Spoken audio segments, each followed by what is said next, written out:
Differential equations non homogeneous में हमारे पास 5 methods होते हैं। आज हम मेथड नंबर 1 की बात करेंगे, बट बिफोर स्टार्टिंग दैट मैं आपको एक बात बताती चलूँ कि नॉन होमोजीनस का आंसर हम हमेशा y is equals to y c plus y p की फॉर्म में लिखते हैं। अब ये वाई सी और वाई पी क्या है, तो वाई पी तो मैं आपको अभी सॉल्व करना बताऊंगी, जिसका हम मेथड सीख रहे हैं।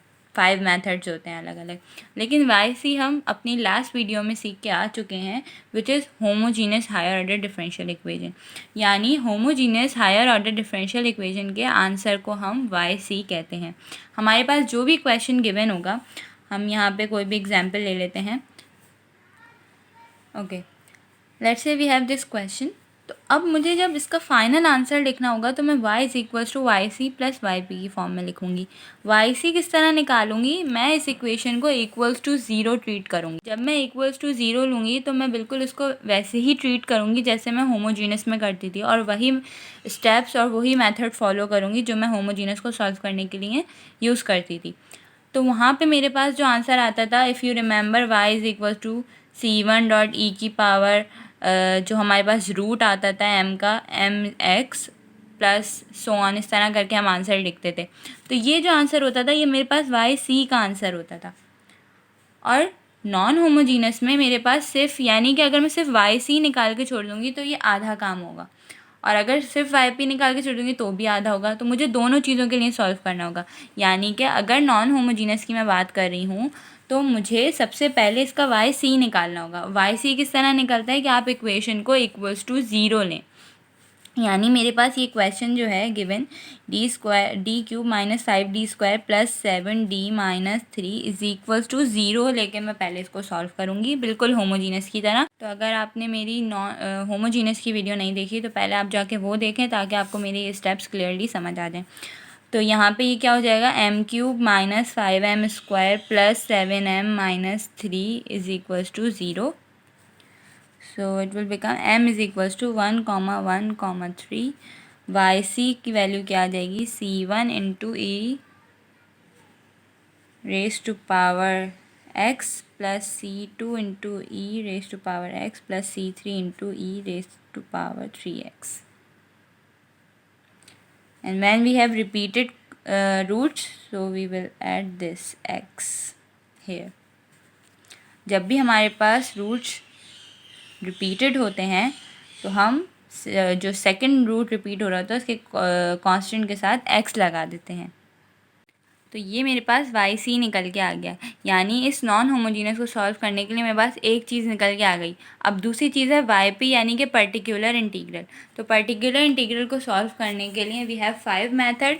तो अभी हम पहले मेथड की बात कर रहे हैं, जबकि एक्सपोनेंशियल x गिवन हो हमारे पास। So now solving for y p, हमारे पास क्वेश्चन क्या था, D cube minus 5d² plus 7d minus 3 into y is equals to exponential x। So it will become, अब जो ये y है ये हमारे पास क्या बन जाएगा, वाई पी। तो यानी y p is equals to exponential x over d cube minus 5d² plus 7d minus 3।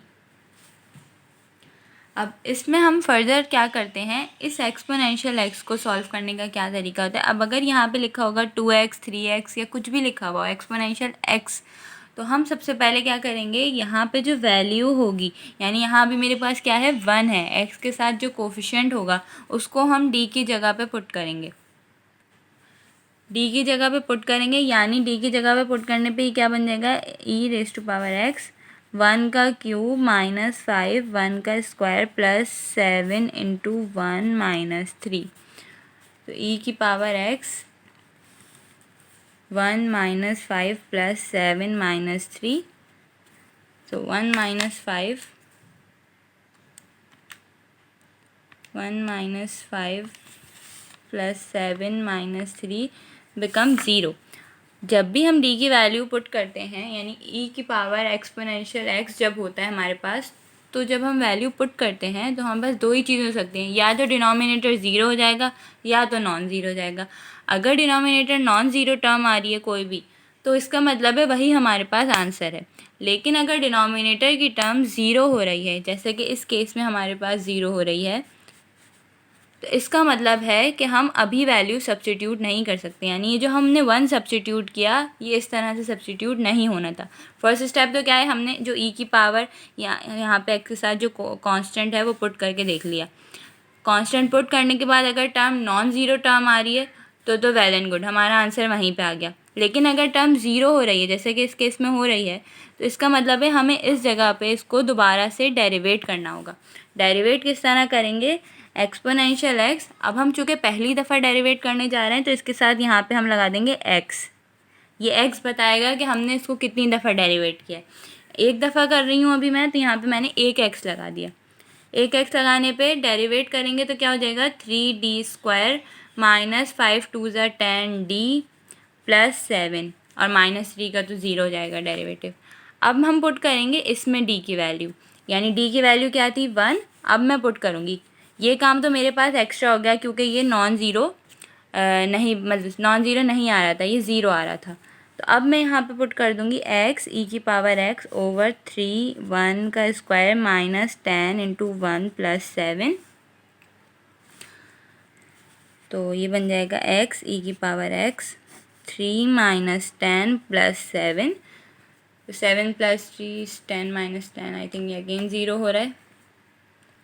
ये अगेन 0 हो रहा है, यानी x e की पावर x ओवर 0।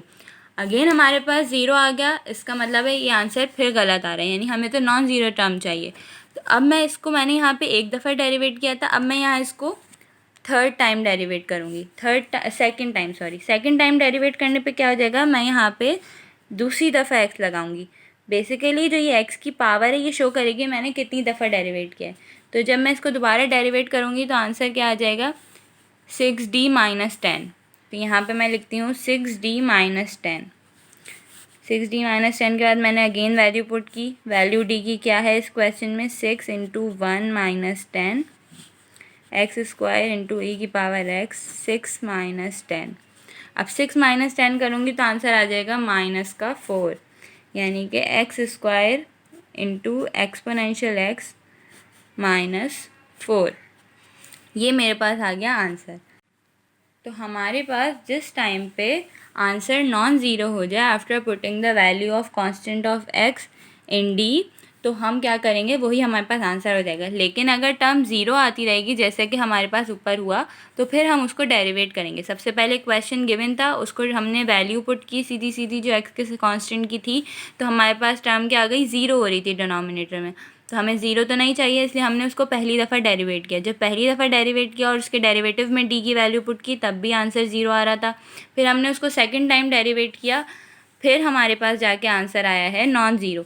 तो अब ये मेरे पास आंसर हो गया, और ये x की पावर शो करता है कि हमने इसको कितनी दफ़ा डेरिवेट किया है। यहाँ पे x की पावर क्या है, स्क्वायर, यानी मैंने इसको दूसरी दफ़ा डेरिवेट किया था और मेरा आंसर नॉन ज़ीरो आ गया। तो ये हमारे पास इसको सॉल्व करने का तरीका है कि आपके पास जो e की पावर x के कांस्टेंट हो, आप उसको d की जगह पे पुट कर दें। अगर मेरे पास e की पावर लेट से e की पावर 2x लिखा होता, तो मैं जो है जहाँ जहाँ d आ रहा होता वहाँ क्या पुट कर देती। लेट से d³ माइनस 5d लिखा हुआ है, तो मैं d की जगह पे क्या पुट करती, 2 पुट करती और चेक करती कि मेरा आंसर आइदर नॉन ज़ीरो आ रहा है या 0 आ रहा है। 0 आ रहा होता तो मैं उसको अगेन डेरिवेट करती और फिर वैल्यू पुट करती। नाउ इन दी एंड आपने yc कॉम्प्लीमेंट्री फंक्शन और yp पर्टिकुलर इंटीग्रल का आंसर सम करके लास्ट स्टेप में शो करना है। y is equals to yc plus yp।